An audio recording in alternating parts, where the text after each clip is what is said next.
Naaagnas na dolphin natagpuan sa baybayin ng Calatagan, Batangas. Patay na dolphin posibleng nakakakain ng mga foreign debris ayon sa marine rescuer. Alamin yan sa report ni Hazel Alviar.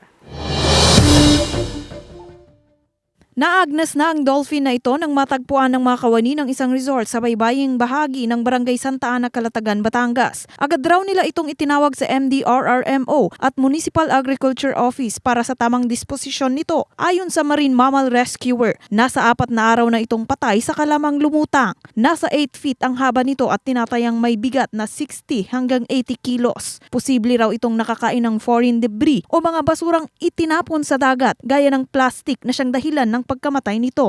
Napapagkamalan nila itong pagkain nila.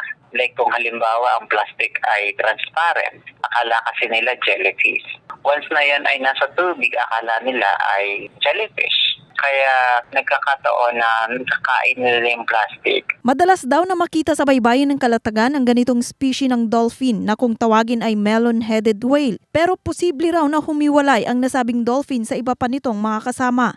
Normally kasi ang dolphins, meron silang ugali. Kapag meron silang sakit, ay humihiwalay siya sa kanilang grupo or pamilya ng kanyang lahi.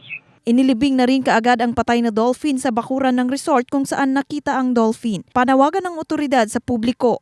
Iwasan talaga ang pagtapon ng anumang basura sa karagatan. Kasi hindi lang naman tayo ang gumagamit ng ating planet Earth. Meron pa tayo mga samot-saring hayop na nasa ilalim ng tubig. Hazel Alviar, Balitang Southern Tagalog.